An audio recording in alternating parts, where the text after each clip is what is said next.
प्रभात रंजन जी। राधे राधे। महाराज जी दंडवत प्रणाम। महाराज जी, आपके सत्संग से जीवन में बहुत बदलाव आए हैं। महाराज जी, क्या पूर्व जन्म के कर्मों के कारण ही हर व्यक्ति का भाग्य अलग अलग होता है? यदि हाँ, तो भूतकाल के पापों से कैसे छुटकारा पाएं? मार्गदर्शन करें। वर्तमान में भजन कीजिए, वर्तमान को सुधार लीजिए, भूत और भविष्य दोनों मंगल में हो जाएंगे।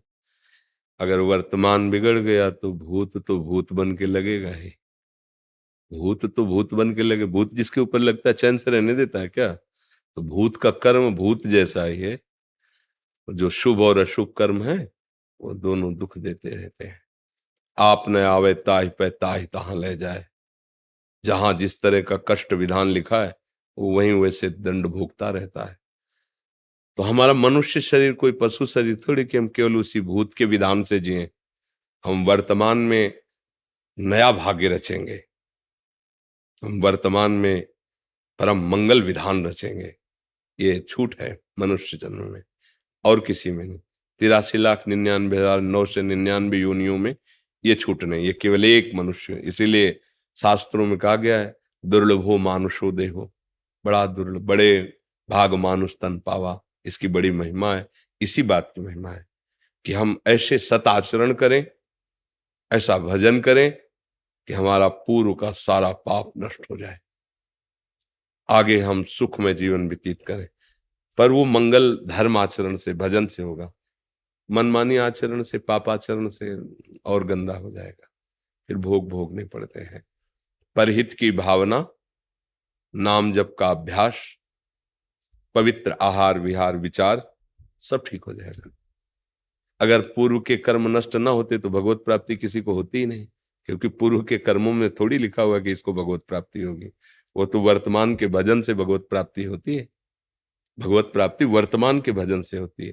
तो हमारे भाग्य में तो नहीं लिखा कि हम वृंदावन वास करें, भगवत प्राप्ति करें, लेकिन गुरु कृपा हुई, संत कृपा हुई और ये पता चला कि जीवन का लाभ भगवत प्राप्ति है, तो सत्संग मिलने लगा और उससे हमारी भजन में रुचि हुई। भजन ने हमारे भाग्य का परिवर्तन शुरू कर दिया।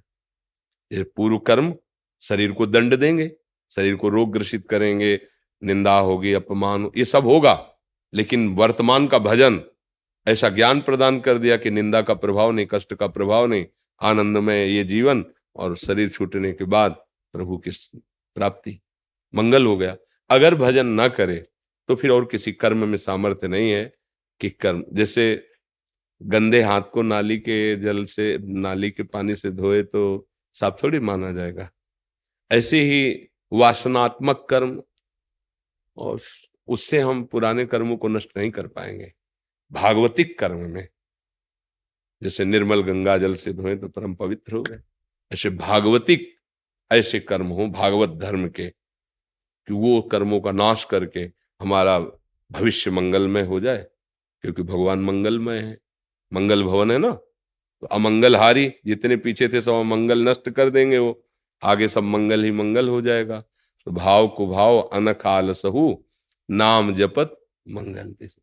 नाम जप करो भगवान का, बुजुर्गों की सेवा करो, असहाय की सहायता करो, बड़ी जल्दी पूर्व अशुभ नष्ट हो जाएंगे। दूसरों को सुख देने की भावना ये बहुत काम लग। परहित सरिस धर्म नहीं भाई, और पर पीड़ा सबने यज्ञ। जो दूसरों को दुख दे करके सुखी होना चाहते हैं बहुत भूल कर रहे हैं, कभी सुखी नहीं हो पाएंगे।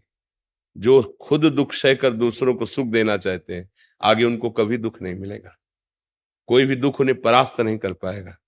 इसलिए नाम जप करो, अच्छे आचरण करो। साहिल गुप्ता जी। महाराज जी, आपके चरणों में कोटि कोटि प्रणाम। महाराज जी, गुरु प्रदत्त मंत्र का जाप करते समय मन की स्थिति और चिंतन कैसा होना चाहिए? मंत्र में होना चाहिए, मंत्र के आराध्य देव में होना चाहिए। जैसे मंत्र तो बताया नहीं जाता, जैसे हम राधा जप रहे हैं तो हमारे मानस पटल पर भी लिखा हुआ है राधा, अंदर भी चल रहा है राधा, श्रवणेंद्र में भी सुनाई दे रहा है राधा, तो हम राधा मय हो रहे हैं। वही सुनाई दे रहा, वही दिखाई दे रहा, उसी के चिंतन में। पर ये ऐसी स्थिति अभ्यास से आएगी, 2-4 दिन में थोड़ी आ जाएगी। तो क्या करना है कि हम नाम जप प्रधानता जीव से करें। यज्जिभ्याग्ये वर्तते नाम तुभ्यम। मन गलत सोचेगा, मन गलत चिंतन करवाएगा, भागेगा, उसकी तुम्हें कोई परेशानी नहीं। नाम जीव में चल रहा है, अब ये सब संभाल लेगा। ऐसे मंत्राकार वृत्ति होना। और फिर इसके आगे जिसका मंत्र है वो अधिष्ठात्र इष्ट देव सामने उसके दिखाई दे रहा हो, मंत्र चल रहा है। फिर इसके आगे उसी की लीला में प्रवेश, जीते जी शरीर में रहते हुए भी शरीर भाव का त्याग करके भाव दे से हर समय प्रभु की लीला में प्रवेश पा। तो ये स्थितियां, भूमिकाएं हैं आगे बढ़ने की। अभी तो नाम जप करो, मंत्र जप में जहां तक हो सके अक्षर ध्यान में रहो कि जो हम जप रहे हैं वो हम बार बार लिख रहे हैं। बड़ा कठिन है, पर अभ्यास में अगर 10-20 मंत्र भी ऐसे जपने लगे, से संख्या पूरी करो, 10-20-50 मंत्र तो ऐसे जपने का अभ्यास करो, धीरे धीरे एकाग्रता आपकी बढ़ती चली जाएगी। फिर मंत्राकार वृत्ति, मंत्राकार वृत्ति होता है कि स्वाभाविक मंत्र चल रहा है, जो चल रहा है उसी को हम देख रहे हैं, उसी को सुन रहे हैं। ये बहुत जल्दी भगवत साक्षात्कार कराता है, पर ऐसा होना कठिन है। 2-4 मंत्र चलने के बाद भाग जाएगा संसार में मन, नहीं, बार बार खींच के लाओ, उसको अभ्यास करो। जब खींचोगे तो जलन पैदा करेगा, और अगर संत संग नहीं तो जलन सह नहीं पाओगे, फिर कोई पापाचरण हो, फिर अरुचि हो जाएगी। ऐसे ही होता है। और अगर संत संग है और बचा ले गए तो बढ़ता चला जाएगा, फिर तो कहना ही क्या है। पर प्रायः बढ़ना मुश्किल हो जाता है, क्योंकि जो हमारे अंदर वासनाएं होती हैं, जब हम परमार्थ में चलते हैं तो उन वासनाओं की छूट हो जाती है। जो चाहते हो सामने आने लगता है, भोगो इसे। अगर भोगा तो जो भजन है वो रुक गया, वो अरुचि हो गई, न यहाँ आने का मन होगा, न भजन करने का मन होगा। और देखो जिनकी पापात्मक रुचि है, पापात्म भाव है, वह यही रुचि है। और जो सच्चा मार्ग का पथिक, 4 दिन की जिंदगी यार संभाल के चल लो, किसी को दुख न पहुंचे, कोई पाप न हो, कोई गंदा नशा न हो, सबको सुख पहुंचाएं, भगवान का नाम जप करें, अच्छे आचरण करें, वो ये सोचता है। दोनों की सोच अलग हो जाती है। तो ऐसे गाढ़ भाव से धीरे धीरे मंत्र में लगने की चेष्टा करो। नीरज शर्मा जी, कोटि कोटि प्रणाम महाराज श्री। महाराज जी, मैं राम कथा वाचक व फरीदाबाद से विधायक हूँ।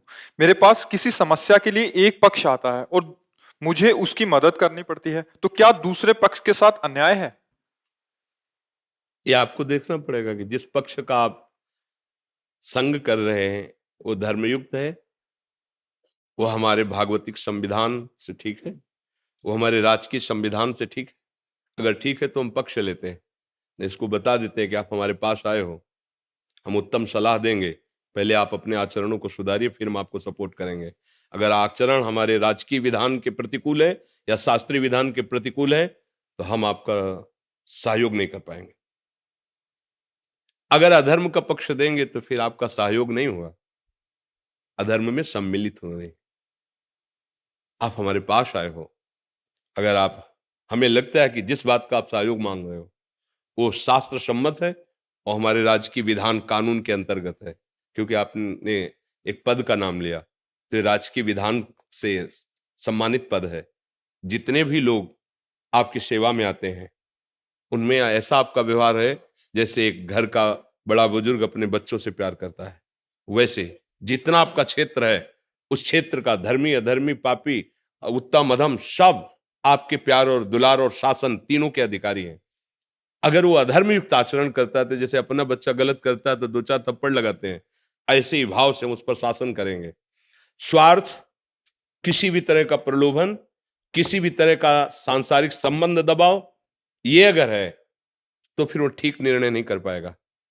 ठीक निर्णय तभी कर सकता है जब कानून और भागवतिक विधान दोनों का परिचय प्राप्त हो और सामने वाला जो सहयोग मांगने आया है वो अधर्म से हटकर धर्म में चलने वाला है, फिर चाहे हमारे प्राण चले जाएं उसका सहयोग करेंगे और आगे उसको बढ़ाएंगे। और यदि अधर्म युक्त है तो वो या तो गलती स्वीकार करे और दंड भोगे, और अगर ऐसा लगता है कि एक बार क्षमा करने से यह अधर्माचरण छोड़ देगा और वास्तविक छोड़ देगा, इसका अधर्माचरण करने का स्वभाव नहीं लेकिन भूल हो गई, तो सहयोग करना चाहिए। उसमें बहुत विचार करना होगा, नहीं तो कर्ता प्रेरक अनुमोदन तीनों को बराबर भाग मिलता है, चाहे वो शुभ का हो या अशुभ का हो। जैसे कभी वृंदावन जाइए आप, एक बार बिहारी जी के दर्शन कीजिए, सत्संग सुनिए, देखो प्रयास करेंगे। दूसरा प्रयास नहीं, बड़े भाग्य की बात सुनो, अगर तुम्हारे पास पैसा नहीं तो हम व्यवस्था कर देते हैं, एक दिन का काम हम देख लेंगे, तुम जाओ तो वृंदावन। और वो वृंदावन आया तो वो आया, परिक्रमा किया, दर्शन किया, सत्संग सुना, उसको जो लाभ मिलेगा वो प्रेरणा देने वाले, अनुमोदन करने वाले को बराबर मिलेगा। इसीलिए शास्त्रीय विधान है, अगर आप अधर्म का साथ देते हैं तो आपके ऊपर अधर्म का ही दंड मिलेगा आपको, कोई भी हो, कोई भी हो। और अगर आप धर्म का साथ देते हैं तो धर्मो रक्षति रक्षिता, धर्म आपकी रक्षा कर लेगा। अगर कोई आपके प्रतिकूल होना चाहेगा तो आपको परास्त नहीं कर पाएगा। शास्त्रीय विधान, अध्यात्म सलाह ऐसी है। आपको कोई संशय? मुझे संशय क्या होता है कि दूसरा पक्ष तो कभी कभी नहीं आ पाता, और जो व्यक्ति आता है वो बार बार एक ही प्रेशर देता है कि भाई साहब हम आपके साथ थे, आज आप हमसे अच्छे बुरे की परिभाषा की बात आपको कर रहे बार हैं। बार साथ देना कि मैं भारत का हूं, भारत का हमारा एक कानून है, मैं भगवान का हूं, भगवान हमारे साथ है। हम कभी वो नहीं कर सकते जो भगवान और कानून के विधान के विपरीत हो। तुम साथ देना अन्यथा मत देना। ये जीवन कितने दिन का है, अंततो गत्वा विधान में भी आप भी चल रहे हो। अगर राजकीय विधान बिगड़ गया तो आपको भी दंड मिलेगा, और अगर भागवतिक विधान बिगड़ गया तो ये शरीर और ये साम्राज्य सब छूट जाएगा, एक ना एक दिन छूटेगा ना। तो उसका परिणाम क्या होगा? तो हमारे साथ भगवान है, हमारे साथ कानून का विधान है, इन दोनों को तुम हमारा साथ दो या ना दो। अगर तुम अधर्म से चलते हो, हमारा साथ मत देना, हम प्रभु के भरोसे हैं, देख लेंगे। वो आदमी अगर थोड़ी भी मनुष्यता है तो समझेगा कि तुम चीज क्या हो। और अगर तुम किसी पहला एक एक शब्द आप अगर श्रवण करोगे तो प्रश्न नहीं रह जाएगा। किसी प्रलोभन में या किसी संबंध के दबाव में जो निर्णय किया जाता है वो धर्म में नहीं होता। धर्म किसी दबाव में निर्णय नहीं होता। बस हमारे जो अध्यात्म का निर्णय है वो ये है। इसीलिए प्राय आप लोगों से चूक हो जाती है। अगर ये अधर्मी आदमी है, इसको हमने साथ नहीं दिया तो हमारे ऊपर क्षति कर सकता है, हमारे परिवार के ऊपर क्षति कर सकता है, हमारे पद में भी बाधा आ सकती है। तो ये पद कितने दिन रहेगा? ये पद कितने दिन रहेगा? ये शरीर कितने, ये अविनाशी है क्या? वो पद अविनाशी है क्या? अगर सही से चलोगे तो इस पद का प्रयोग करते हुए अविनाशी परब्रह्म परमात्मा को प्रसन्न कर लोगे। क्योंकि चाहे 10 लोगों की सेवा हो, चाहे 1000 लोगों की सेवा हो तो प्रभु की ही रही ना। प्रभु को आप अपने साथ नहीं देख पाएंगे। आप एक शब्द और भी बोले कि आप भगवान की महिमा का वर्णन करते हैं, तो क्या आप ये नहीं अनुभव कर पा रहे हैं कि भगवान आपके साथ हैं? क्या आप जानते हैं इनसे आप जीते हो? आप, भगवान ने आपको पद दिया है, इसलिए सबकी मति फेर कर आपको जिताएंगे। वो ईश्वर है, सबके ऊपर शासन है। आप धर्म में चलते हो ना, वो जा रहा है डालने दूसरी जगह, लेकिन रास्ते में उसका दिमाग बदल गया। ईमानदार और सच्चा आदमी तो यही है यार, हम गलत थे इसलिए साथ नहीं दिया। लेकिन सच्चा आदमी यदि हमारे प्रदेश में ऐसा रहेगा ना कि अगर ये रहा, वो जाके तुम्हारे में डालेगा। है विरोधी वृत्ति लेकिन वो डालेगा, क्योंकि धर्म जबरदस्ती उसको अनुकूल बना लेता है। इसलिए हमारी तो जो यही भावना रहेगी, हम इस विषय में कभी सलाह नहीं दे सकते। वो बात नहीं बनेगी, वो ठीक नहीं। वो आपके परिवार के लिए भी हानिकारक होगा और परमार्थ के लिए भी हानिकारक होगा, पक्की बात है जी। बसंत में गुरुजी करता तो मैं यही था, डर के करता था। आज के बाद ये निर्णय और स्ट्रांग हो जाएगा जी बिल्कुल। और अगर निर्णय स्ट्रांग है तो हमारी एक बात याद रखना, वो अनंत सामर्थ्यशाली भगवान तुम्हारे साथ, इस बात का अनुभव भी करो। वो है, देखते हैं कौन क्या बिगाड़ लेता है। वो है, सब जगह है, तो जहां मैं हूं वहां भी है। सबका है तो मेरा भी है, सब में है तो मेरे में भी है। सर्व सामर्थ्यशाली है तो फिर क्या डरना है? सर्वत्र सर्वत्र सर्वज्ञ सर्वशक्तिमान जिसका आश्रय लिया, ऐसे थोड़ी, ऐसे कोई कोई डायलॉग थोड़ी है। केवल जिंदगी है, जिंदगी। मृत्यु क्या चीज होती है देखा है, और कृपा क्या चीज होती है ये देखा है, और दोनों के बीच का युद्ध क्या होता है वो भी देख रहे हैं। इसलिए सत्य में चलो यार, चाहे 2 दिन जियो क्या मतलब, 1000 दिन जी के क्या करेंगे? पापाचरण करते हुए 1000 दिन जिए तो क्या फायदा? एक श्वासो राधा बोलो, सत्य में चले जाओ तो पहुंच जाओगे धाम, पहुंच जाओगे प्रभु के धाम। देखो, त्रिभुवन का सबसे बड़ा जो देवलोक तक पद माना गया, उसके ऊपर भी प्रजापति हैं और फिर परमेष्ठी पद है, देवराज इंद्र पद। महाराज नहुष ने यज्ञ और पुण्य प्रताप से योग्यता प्राप्त की थी, देवराज इंद्र पद की, देवराज इंद्र पद। अवसर आया, देवताओं ने प्रार्थना की, तो उनका प्रभु मेरी सामर्थ्य नहीं है कि मैं अग्निदेव को आज्ञा करूं, वायुदेव को आज्ञा करूं, प्रभु मैं डरता हूं इस बात से। बोले नहीं, मैं सब देवता मिलकर तुम्हें आशीर्वाद देते हैं, जो तुम्हारे सामने होगा उसकी आदि शक्ति तुम में आ जाएगी, और तुम्हारा पुण्य तो है तो तुम सब पे शासन कर सकते हो। पहले ऐसे हुए, अब जब देवराज इंद्र पद पे बैठे तो भूल गए वो वाली बात। एक जन साधारण आदमी के दरवाजे पे भी जान के नहीं कहा जाता भैया मैं आपका ही सेवक हूं। और जब गद्दी पे बैठे तब उन्होंने ब्रह्म ऋषियों से कहा पालकी में लगो, त्रिभुवनपति है ना पाल। तो ब्रह्म ऋषियों ने कहा आज तक कोई ऐसे इंद्र ने अभद्रता नहीं की कि संत महात्माओं को पालकी में जोते। और देवराज इंद्र के महल में उनकी जो अर्धांगिनी थी, पत्नी थी, जगत पूज्या है, उनके साथ कुदृष्टि का भाव आ गया। जानते हो क्या बने? सीधे पोस्ट हुआ उनका, देवराज इंद्र से अजगर की योनि। ग्रंथ में पढ़ लो, देवराज इंद्र से अजगर की योनि। भूखे, केवल वायु का आहार, बड़ी मुश्किल से कभी नियत समय रखा गया था, उस पहर में कोई जीव फंस जाए तो भले वो खा लें, नहीं तो भूखे। देवराज इंद्र पद, और कितना निकृष्ट स्वरूप। भैया हम लोगों के तो बहुत छोटे छोटे पद हैं, अगर हमसे बिगड़ गए देवराज इंद्र पद और सीधे वहां आपका पोस्ट हुआ अजगर योनि में। इसलिए बहुत सावधान, ये पद नहीं रहेगा, ये शरीर नहीं रहेगा, लेकिन धर्म रहेगा, सत्य रहेगा, भगवान का नाम रहेगा। हिम्मत रखो, जिस दिन मरना है उसी दिन मरना है, जिस दिन जो होना है उसी दिन होना है, उसके लिए चिंता क्या करना। हरि शरणम हरि शरणम। हमारी तो एक ही बात समझ में आती है, तेरे किए सब होगा, और तू नहीं चाहेगा तो कोई कुछ नहीं कर सकता। इसलिए मैं निर्भय हूं, निश्चिंत हूं, निशोक हूं। केवल वाणी की बात नहीं होती, ये छाती की बात होती है। हाँ, अनुभव करो, तुम्हारे अंदर बैठा हुआ है। 5 वर्ष के प्रहलाद जी हैं, हिरण्यकश्यप जैसा दुर्दांत त्रिभुवनपति। अब कहां तेरा हरि, कहां तेरा हरि, बांध दिया खंबे, कहां तेरा हरि। इस खंबे में भी है, तेरे में भी है, जिस तलवार से मारना चाहता है इसमें भी है। अच्छा, इस खंबे में हरि, घूंसे का प्रहार, महान बलशाली। ऐसा भगवान का रूप ना कहीं पुराणों में लिखा था, ना वेदों में लिखा था, ना किसी महात्मा ने ऐसी भावना भी नहीं की थी। एक अलौकिक रूप, और ऐसी दहाड़ मारते हुए निकले कि तलवार ढाल गिर गई, मूर्छित होके गिर गया। भगवान का अपने 5 वर्ष के भक्त प्रहलाद के लिए भगवान ने वो अद्भुत रूप, कोई देवता ऐसा नहीं था जो कांप न रहा हो भगवान के रूप को देख के। और इतने सुकुमार, इतने सुंदर भगवान, इतने आवेश में ऐसा नरसिंह रूप। वही भगवान हमारे भी है, वही भगवान आपके भी है। डरना क्या है? जो होगा हमारे कर्म का फल, अगर भगवान भगवाना चाहते हैं तो वो चाहे जैसे चलो भोगना पड़ेगा, फिर डरना क्या है? बहादुर की बात चलो धर्म में, तो हमें लगता है यहां भी मंगल होगा और वहां भी मंगल होगा। अधर्माचरण न यहाँ सुख देता है, ना परलोक में सुख देता है।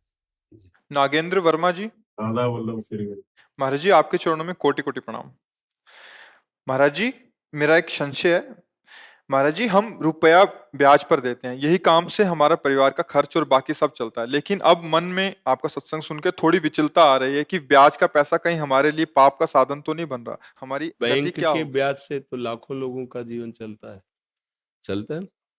प्रायः जो देखने में आता है कि लाखों लोग, करोड़ों लोग बैंक के ब्याज से अपना जीवन निर्वाह करते होंगे, कि जो कि जैसे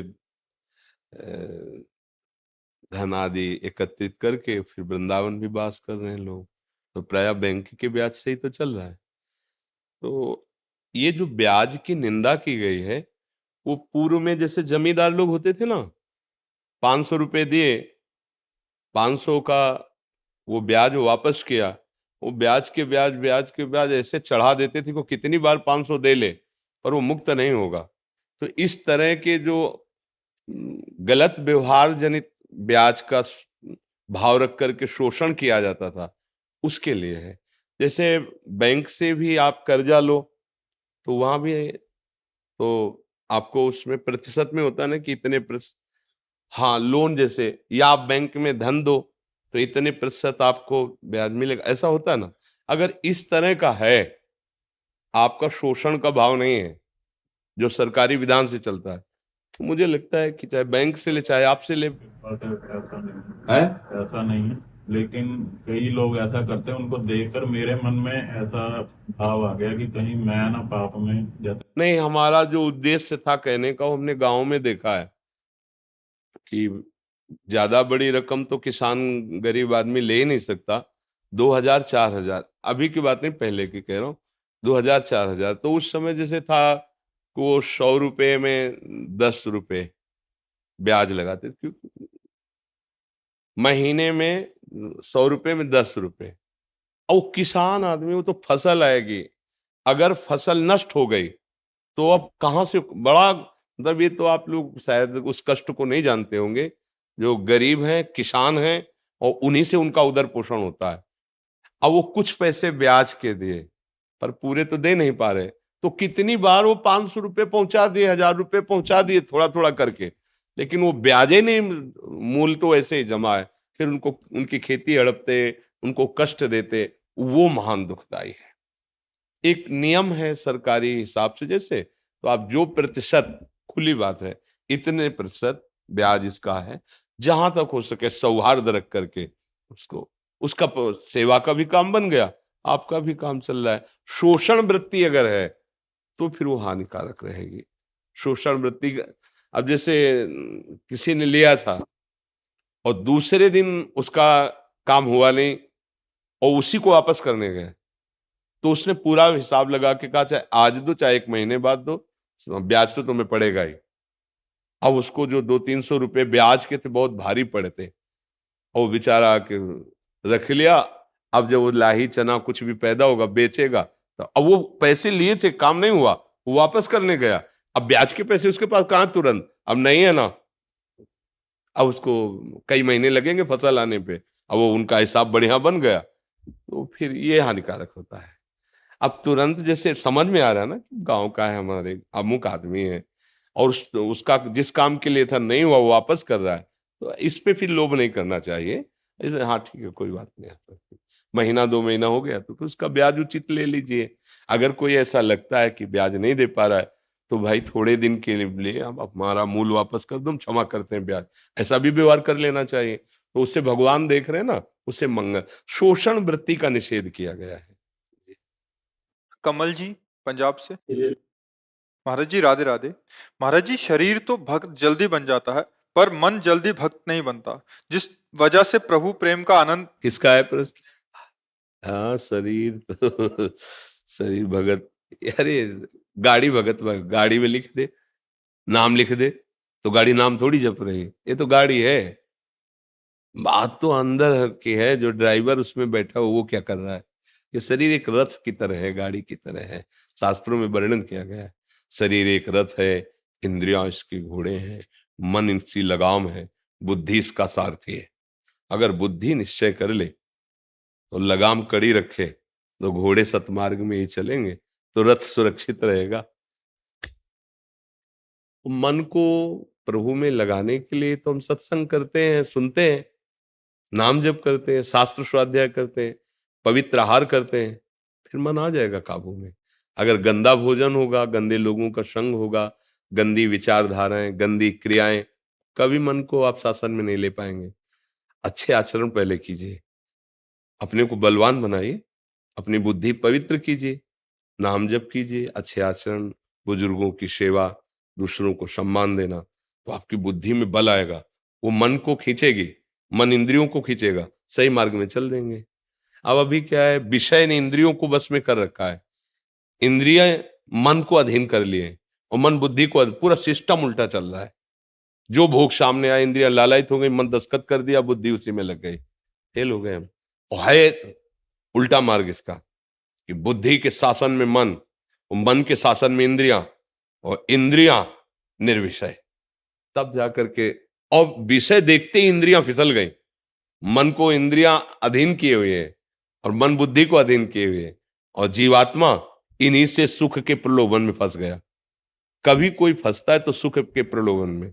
सुख स्वरूप जीवात्मा सुख सिंधु भगवान को भूल करके मन, बुद्धि, इंद्रिय इनके भुलावे में आके विषयों में लग गया है। तुम्हें बड़ा सुख मिलेगा ये देख लो, तुम्हें बड़ा सुख मिलेगा ये खा लो, तुम्हें बड़ा सुख मिलेगा ये भोग लो। तो वो गलत सलाह होने के कारण वो इन्हीं में राजी हो। अगर वो अपने में जाग जाए कि ये तो गलत है, ये तो हमको दुख दे रहे हैं और हमको सलाह देते हैं सुख की, फसाद, बस यहीं से साधना प्रारंभ हो। इसी को तो साधना कहते हैं। अब डोरी वो खींची, अब जलन पैदा हुई, मन बदमाशी करने लगा, जलने लगा, उसको सह जाओ। जो सह गया तो महात्मा, और टूट गया तो फिर विषय सहना पड़ेगा। सहत सहत बाढ़े भगत गृह तन गुरु हितगार। अगर सहोगे, नाम जप करोगे, पवित्र आचरण करोगे तो धीरे धीरे मन तुम्हारा साथ देने लगेगा। मन न साथ देता तो तुम यहाँ आते क्या? मन ने तो साथ दिया ना, मन ने ही तो साथ दिया, तभी तुम पकड़ पा रहे हो मन को, तभी तुम उसकी कमी बता पा रहे हो। इसका मतलब कुछ तो साथ दे रहा है, एकदम खिलाफ नहीं है। अब उसको धीरे से हमें फुसलाना भी है और डांटना भी है, दोनों कार्य करने हैं। अगर ज्यादा डांट दोगे तो नहीं संभाल पाओगे, और ज्यादा फुसलाओगे तो भी नहीं संभाल पाओगे। कभी कभी उसके अनुसार भी चलना पड़ता है। मन कह रहा है कि आज यार चाट रो ये ऐसे ऐसे, हाँ ठीक है, अगर पैसे हैं हम खरीद लाते, प्रभु को भोग लगाते और पा लेते हैं। अच्छा देखो तुमने कहा था हम ले आए, अब चलो 11 माला नाम जप करो। तो उससे भी फुसला के अपने, अब एकदम विरोध कर दोगे तो नहीं रोक सकते, ये प्रचंड है नहीं? अपने में आ जाए तो ये इतना डिप्रेशन में कर दे कि भयभीत हो जाओ आप। तो इसको फुसला के लगाना है, थोड़ा प्रलोभन, थोड़ी डांट भी। गंदे आचरणों की तरफ नहीं, शास्त्र सम्मत धर्मयुक्त है, दस्तखत कर दो, हाँ ठीक, ये खा लेते हैं, पी लेते हैं, भोग लेते हैं, क्योंकि धर्मयुक्त भी विषय तो है। तो धर्मयुक्त विषय भोगने में उसका सहयोग करो, और अधर्म आचरण के लिए उसको डांट लगाओ, और नाम जप करो तो धीरे धीरे कंट्रोल हो जाए। धीरे धीरे अभ्यास और वैराग्य से, अधर्माचरण का जो त्याग है वो वैराग्य है, और नाम जप आदि धर्माचरण ये अभ्यास और वैराग्य से मन को हम अपने शासन में ले सकते हैं, पर बहुत काल तक अभ्यास करने पर। ये नहीं कि 4 दिन अभ्यास करें जी। मनोज कुमार त्रिपाठी जी, राधे राधे श्री हरिवंश। सदगुरुदेव भगवान, सादर चरण वंदन। भगवान, मैं कोरोना काल से आपका सत्संग सुन रहा हूँ। आपके सद्वचनों से मेरा जीवन परिवर्तन हो गया है। इस अनमोल मानव जीवन का हर एक पल कितना अनमूल्य है, इस जीवन का मूल्य उद्देश्य क्या है, ये ज्ञात हुआ है। मैं आपके अनमोल वचनों को अपने हित मित्रों, रिश्तेदारों को भी भेजता हूँ। सबके जीवन में परिवर्तन हो रहा है। मैंने एवं हम सभी ने कबीरदास जी, रैदास जी, रामकृष्ण परमहंस जी, मीरा भाई आदि दिव्य विभूतियों के विषय में केवल सुना था, लेकिन प्रभु की असीम कृपा से आप जैसे दिव्य संतों का दर्शन एवं आपके अनमोल वचनों को सुनने का सौभाग्य प्राप्त हो रहा है। आपके वचनों से देश के युवाओं में काफी परिवर्तन हो रहा है। हम सभी आपका ऋण कैसे चुकाएंगे? हर नहीं, पल आपके वचन। हम तो आप लोगों के ऋणी हैं कि आप लोग बात मान रहे हैं। इस कलिकाल के भयावह प्रचंड तांडव हो रहा है जो अधर्म युग, उसमें आप लोग किसी संत की बात सुन रहे हैं, कोई परमार्थ की बात सुन रहे हैं। आप बुरे आचरणों को त्याग कर अच्छे आचरणों में चल रहे हो, तो आप हम पर एहसान कर रहे हो। आप हमारे धन्यवाद के पात्र हो, और भगवान आपको ऐसी बुद्धि दे जिससे आप परम सुख को प्राप्त हो। स्वस्थ रहें, सुखी रहें इस जीवन में भी, और जब शरीर छूटे तो भगवान की भी कृपा का अनुभव हो। हमारा उद्देश्य यही है, और ये उद्देश्य संतों की जूठन से और भगवान की कृपा से मिला है। जिन संतों का आपने नाम उच्चारण किया, उन्हीं के नाम उच्चारण से, उन्हीं के चिंतन से, उन्हीं के प्रताप से, वाणी उन्हीं की जूठन है, उसी से बोल करके आप लोगों के मंगल की भावना करते हैं। हमारे में कोई सामर्थ्य नहीं है। अगर आप स्वीकार ना करें तो हम कुछ नहीं कर सकते। आप स्वीकार कर रहे हैं, आपका परिवर्तन हो रहा है, या आप हमारी बात को स्वीकार करने के कारण अहोभाग्य है। आपका धन्य भाग्य है कि आप हमारी बात मान रहे हैं, बस इतना है। आपका पूरा सहयोग है उसमें, हमारी कोई बात नहीं।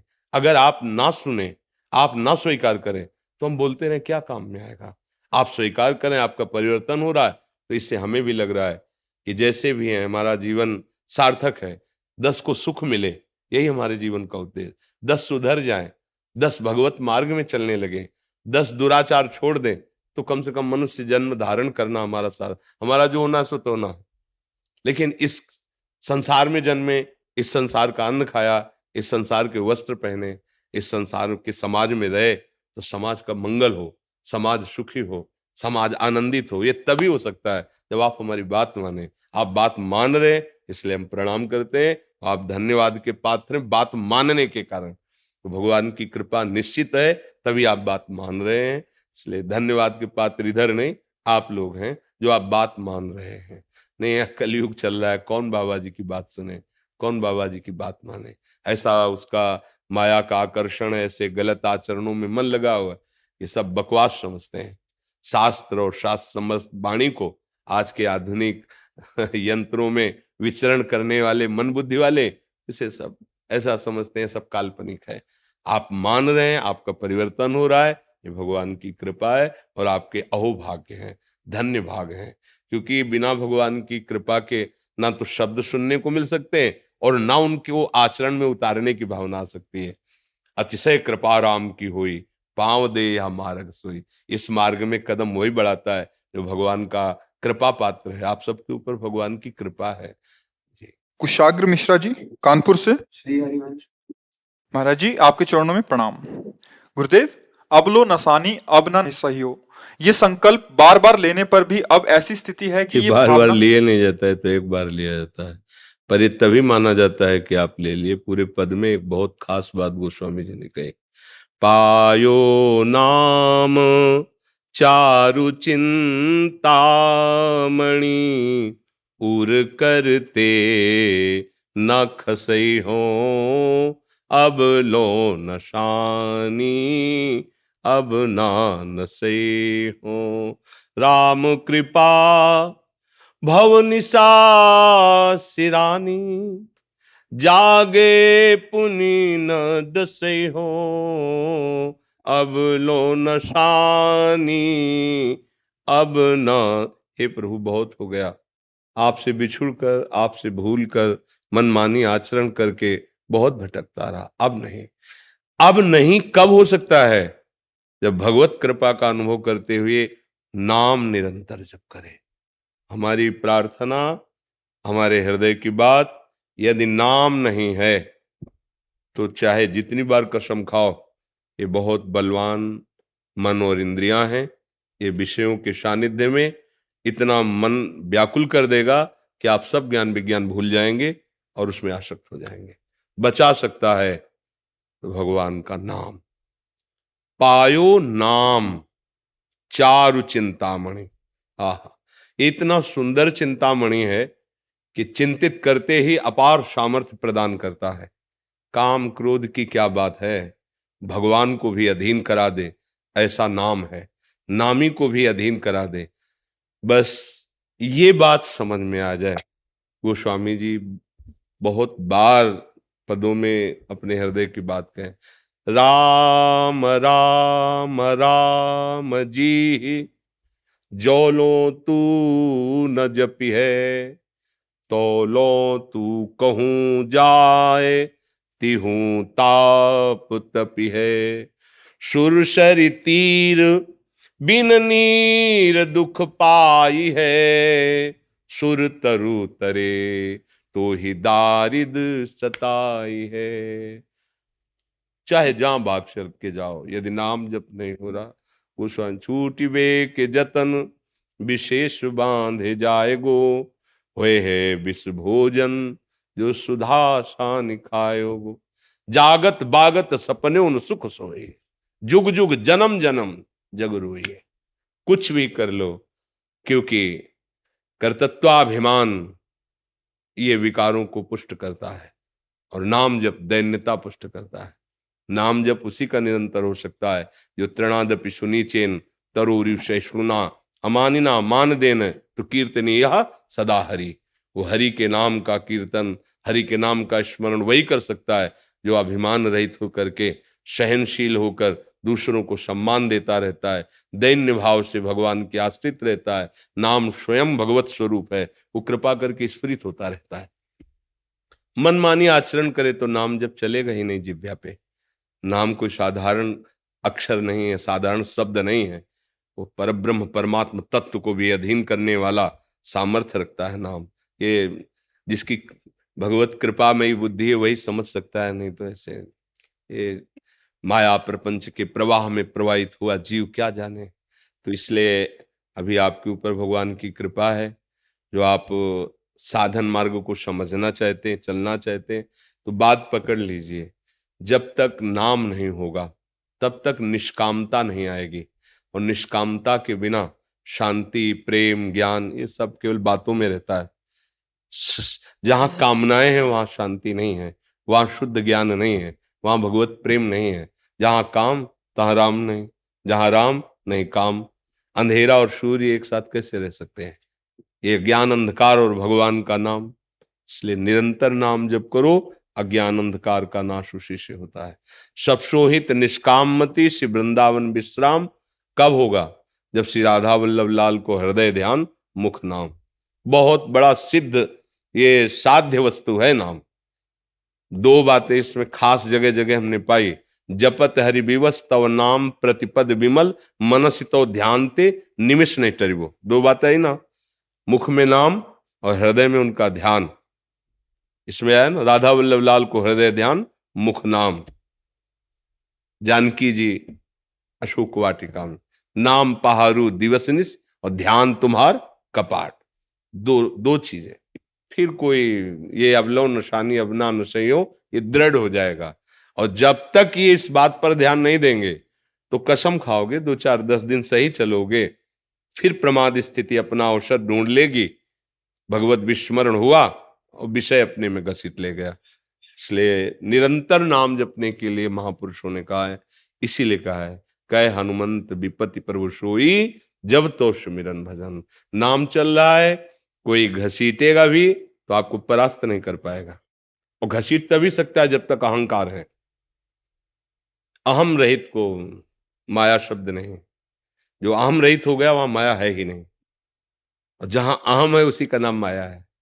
जड़ चेतने ग्रंथि पड़ गई यद्यपि मृषा छूटति कठिन। नाम जप करो, भगवद आश्रित रहो, तभी दृढ़ निश्चय होगा। दृढ़ निश्चय के लिए कुछ दुर्लभ नहीं है, कुछ दुर्लभ। अरे ये सब बहुत बड़े अरे बड़े विकार खा जाएंगे, नष्ट कर देंगे, ये छोटे बच्चों को डरवाने के लिए है, सुजान जनों के लिए नहीं। सुजान कौन है? जो भगवान का भजन करते हैं, प्रभु के नाम जप में है, वो सुजान, वास्तविक उनको ज्ञान हो गया है। देखो सनकादि हरिशरणम प्रतिपल। काल भी नहीं व्याप्ता, हर समय 5 वर्ष की अवस्था के भगवत कथा परायण। एक कथा कह रहे 3 श्रोता बन गए। निरंतर हरि स्मरण। ये देखो ज्ञान संपन्न ब्रह्मबोध संपन्न महापुरुष हैं, लेकिन उनकी दिनचर्या क्या है? तो ऐसे ही हम घर गृहस्थी के कार्य करते हुए भी प्रभु का नाम आराम से जप सकते हैं। अभी क्या हम नाम जप सकते हैं इस समय, जैसे आपसे हम बोल रहे हैं, लेकिन 1 सेकंड के लिए भी विस्मरण नहीं। कैसे? तुम सबके चेहरों में हम नाम लिख रहे हैं, यह अभ्यास है। जिधर हम दृष्टि डालते हैं हम अपने नाम को देख रहे हैं। अब हम जपने की जो प्रक्रिया है वो तो नहीं हो रही कि राधा राधा, पर भूले भी नहीं है। हर नस नाड़ी और दिमाग में वही छाया हुआ है। जैसे अभी आपको कोई अत्यंत आवश्यक कार्य हो, फोन आ जाए और आपको पता है बिल्कुल आपको जाना है, पर आप मर्यादा के अनुसार यहाँ बोल नहीं सकते, जा नहीं सकते। अब आपकी चित्तवृत्ति कैसी होगी? आप यहाँ शांत बैठे दिखाई देंगे, लेकिन आपकी चित्तवृत्ति हर क्षण जा रही होगी। ऐसे ही उपासक की हर क्षण वृत्ति कहीं भी हो प्रभु की तरफ जाती रहती है। वो अखंड तैल धारावत चिंतन तभी अव्यावृत भजनात्, वो समझ में तभी आएगा जब हृदय पवित्र होगा। डरना नहीं, निराश नहीं होना, उदास नहीं होना, बस चले चलो, बढ़े चलो। अनुभूतियां ही तुम्हें संभाल लेंगी, तुम्हारी अनुभूतियां ही तुम्हें संभाल लेंगी।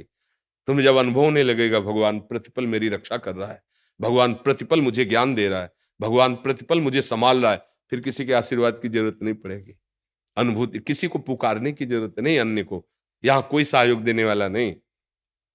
जिसे तुम सहयोगी मानते हो वही बाधक बन जाएगा। क्यों? क्योंकि चित्तवृत्ति में तो आएगा उसका चिंतन, भरोसा तो हमारा उसकी तरफ जाएगा। यही हमारी सबसे बड़ी बाधा है। एक भरोसा, एक बल, एक आस, विश्वास, बस गाड़ी पार।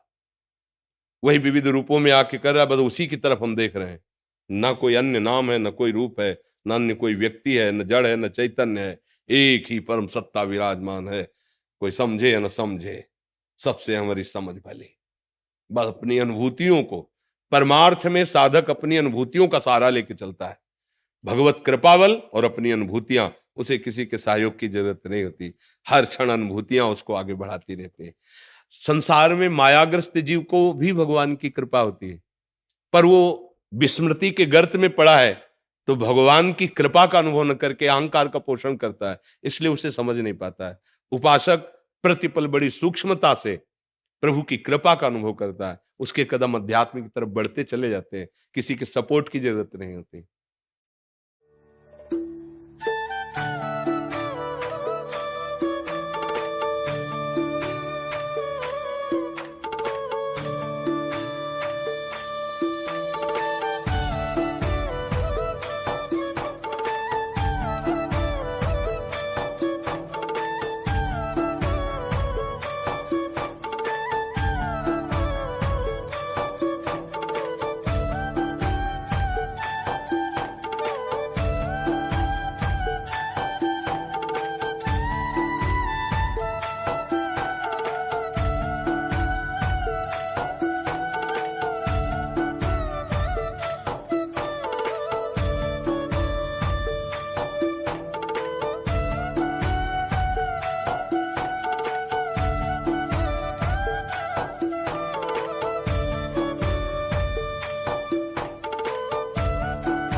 एक माला उनको पहुंचा दे, एक माला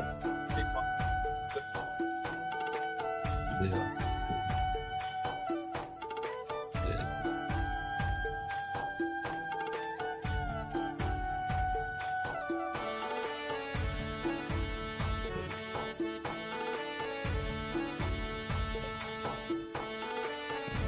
ऐसे बच्चों की मुक्ति। चिंता मत करो, देखो कितने भाग्य श्री जी के धाम आए, संत दर्शन कर रहे हैं। यदि इनको नाम जप ना भी कर पाओ, नाम सुनाया जाए। सुनता भी नहीं है, ना सुनता है ना दिखता है। दिखता भी नहीं, नहीं बोलता भी नहीं। तो एक काम हो सकता है, रज स्पर्श तो शरीर में हो सकती है वृंदावन की, थोड़ी रज ले जाना, रोज लगा दिया करो। एक ढक्कन चरणामृत बिहारी जी या राधा वल्लभ जी के मंदिर से ले लो, चरणामृत पक्का है। अकाल मृत्यु हरणम सर्वव्याधि विनाशनम श्री कृष्ण पादोदकम पीत्वा पुनर्जन्म न विद्यते। प्रभु का चरणामृत और यो ब्रह्म रुद्र शुक नारद भीष्म मुख्य रालक्षितो न सहसा पुरुषस्य तस्य सद्यो वशीकरण चूर्ण मनंत शक्तिम तम राधिका चरण रेणु मनुष्य मरामी। श्री जी की चरण रज, वृंदावन की रज और लालजू का चरणामृत, और दोनों प्रयोग कराओ। भले नहीं देख पाता, नहीं सुन पाता, उसका निश्चित कल्याण हो जाएगा। बात मान लेना। रोज दवा की तरह चरणामृत और थोड़ी रज लेके ऐसे लगा दिया। जीव का पर्व वो भाग्यशाली है, किसी कर्म के वशात हुआ। देखो हमारी लाडली के धाम में आया और दृष्टि में आया है, और आप उसके कल्याण के लिए पूछ रहे हैं, और ये दो विधान निश्चित समझो आप, ठीक है।